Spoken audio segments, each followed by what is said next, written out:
Hey guys, welcome back to Nurse Lexi. So basically I'm in my Dallas apartment. So this is like a corporate housing type of thing. If you guys want more information on that type of housing, I didn't really talk about it much in my other video, which I'm gonna link up here, my travel nurse housing video. But if you want more information on like furnished corporate apartments, comment down below and I'll give y'all all the details about the company that I used to get this apartment. But basically, this is the video that everyone has been waiting for. This is gonna be a real video because we all know the pros of travel nursing. We know that you can make a lot of money, that you could get in your bag, that you could like get out of debt, you can save. Like travel nurse money can change your life. We all know that. Everyone is in travel nurses' pockets, so everyone knows that the money is good. But the truth is that it's not always easy. It's not always sweet. It's not always good. So I want to be real with you guys about some of the things that I see within travel nursing that is a con that I kind of wish I would have known beforehand, and just so that you can make a really like well-rounded decision before you choose to travel.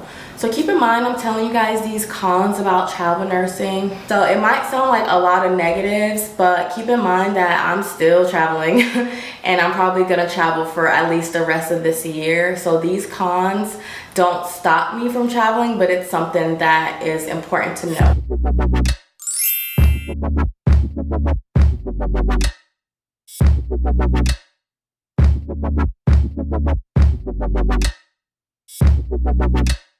The first thing is that you have a lot of, well not a lot, but you have some upfront costs. So my first travel assignment was in North Carolina. So pretty much before you even get paid, because as a traveler you do get paid every week, but when you first start an assignment you don't get paid until the Friday of your second week. So you don't get paid that first week, you know what I mean? So basically you have to either buy your flight if you're flying, pay to ship your car if you're shipping your car, pay that gas if you're driving. You have to pay that money for your housing before you even get paid. So you have to have like some money already saved, because yeah, you're gonna get reimbursed. The company will give you a certain dollar amount to reimburse you for travel, but you're not gonna get that until 2 weeks in to your assignment. So I had to pay for my Airbnb for my first assignment. I had to pay that gas because I drove my car. And I had to pay that out of my pocket. So I feel like a lot of people don't think about that aspect. You do have some upfront costs. If you have to buy a new color of scrubs are not cheap. So what I like to do, I like to ask my company to also reimburse me for that if I'm having to buy new scrubs because I don't have that color. And they'll give you, you know, that money, but again, it won't be until your second paycheck. So just know that you need some type of money already saved because you're going to be paying some upfront costs. Number two is kind of like a given. Number two is that you get homesick. Again, I'm gonna talk about North Carolina because that was my first assignment and I didn't know anyone. I wasn't in Charlotte. I was actually in like a very small town. I didn't know anyone, so it was like I would get home from work and I wouldn't have anybody to really hang out with. Like if you have a rough shift, you have no one to like go home to unless you're traveling with another nurse that you know, or if you travel with your family. But I feel like most of us travel alone, and sometimes it gets hard. Sometimes you get homesick, and if you don't have, you know, that number of days off, you can't just fly home when you want. You kind of have to make sure you have a couple of days off. So that might not be a big deal for some people, but I was very homesick, especially my first assignment. And it's like sometimes you feel lonely, but you're in a new place, so you can like try to explore. You can, I did end up hanging out with other travelers outside of work, which was really fun, like get to know other people, because you don't want to be making all that money, but then you're lonely and miserable. So yeah. Number three is onboarding. Y'all, it might sound like nothing, but onboarding is so annoying. And the fact that you have to do it every 3 months. Every 3 months, I'm going to a LabCorp to do a drug test. And sometimes you're there for hours because it's not like you have an appointment. Every 3 months, I'm going and doing all of these modules hours. It could be literally 8, 12. It could be so many hours of education, modules, policies, all that stuff. That is annoying. I'm doing this stuff over and over. Every 3 months, I'm taking prophecy exams. Every 3 months, I'm taking EKG exams. Like, that is so annoying. And then you're having titers drawn because some hospitals want this and some hospitals want that, and some you have to do the skin one, other ones you have to do the quantiferon. Like, it's a lot. Okay, mask fit every 3 months. So the onboarding itself can be a pain. I feel like nobody talks about onboarding, but it can literally be a pain.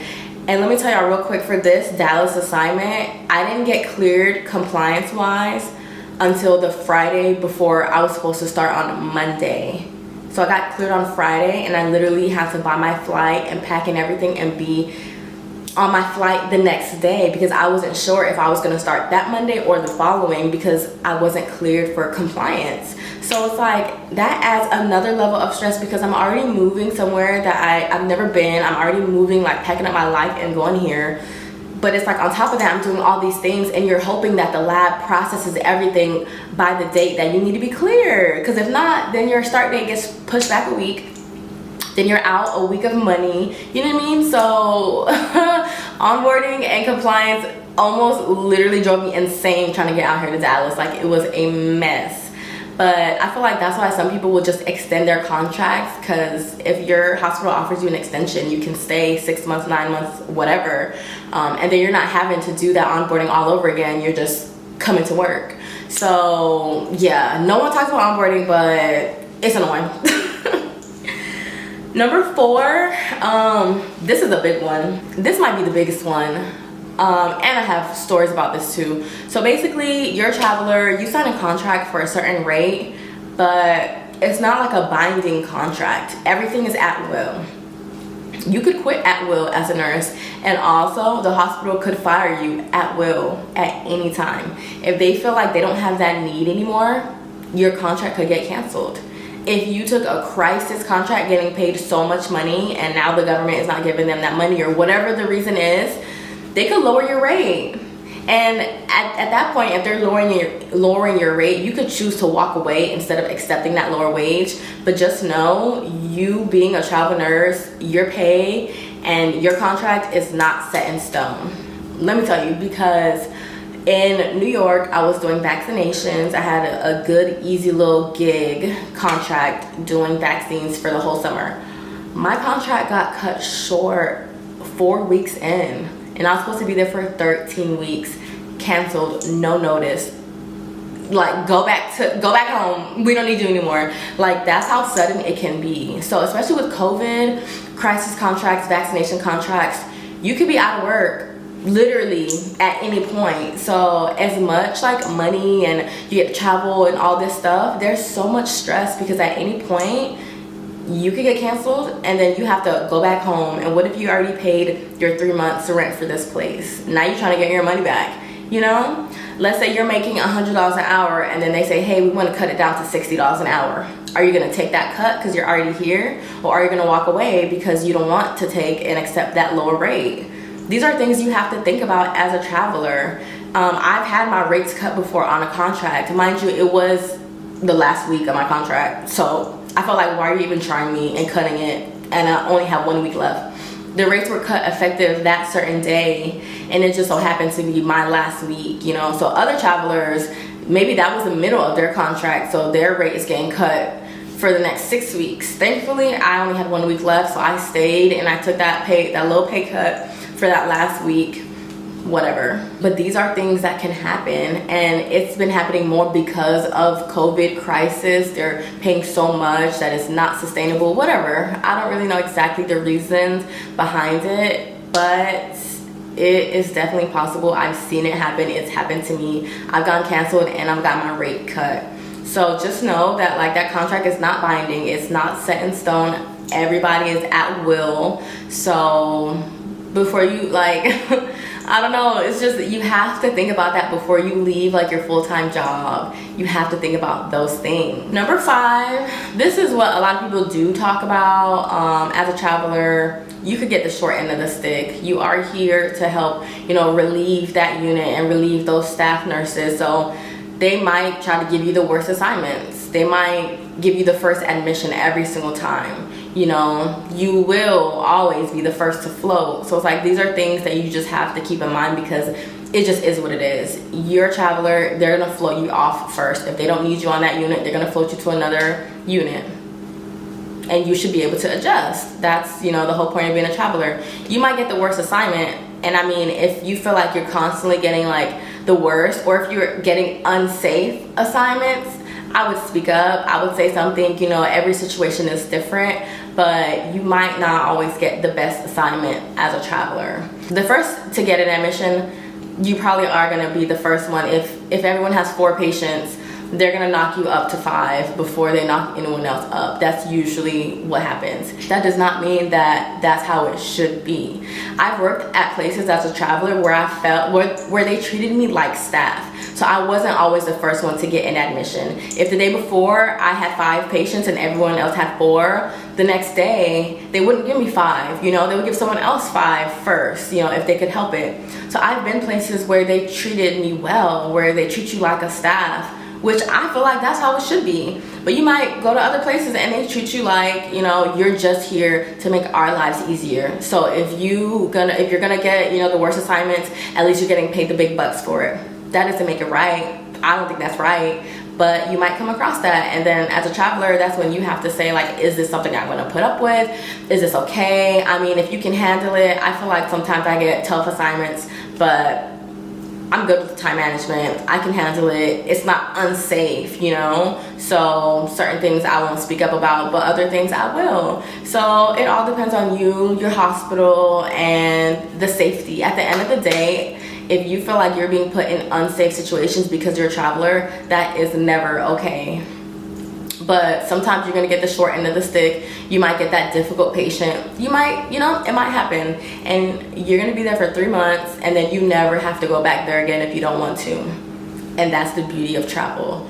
So all in all, there are a lot of, when I was writing this list, y'all, I was like, there are a lot of negatives about travel that I never really like wrote down or talked about. As much as we talk about the money and the experience that you get from travel, you just have to look at the full picture. There are some negatives, there are some cons, there are things to think about before you make that decision. But everything I listed is annoying and it's a con about travel, and I still travel. And I'm not gonna stop until I'm rich. No, I'm just kidding. I still have some more travel left in me, but don't let these things stop you if you really want to travel. You know, you have to think about your why. What's your why? Is it to get out of debt? Is it to make enough money to start a business? Is it to, you know, be able to pay for your master's out of pocket? Like, or is it to experience things? Travel the world, become like a better nurse, because you're learning all these different things, different charting systems, different hospitals, different policies, you know. I've learned a lot in this 1 year that I've traveled. And you know, I wouldn't trade it. I wouldn't go back as staff. So after all these negatives, I'm still gonna go out there and be a travel nurse. So just think about it. I just wanted to be real with you guys so that you don't just get the glam, the glitz and the glam, that you get all of it, so that when you make that decision to go travel, you are well informed. So I really hope that y'all enjoyed this video. And if you have any questions or comments, leave them down below. I'll be sure to answer them. Don't forget to subscribe, like the video, and also hit that bell so that you can get a notification whenever I upload, because you guys see I'm being more consistent. So so thanks for watching, y'all. I really hope that this was helpful, and catch y'all in the next video. Peace.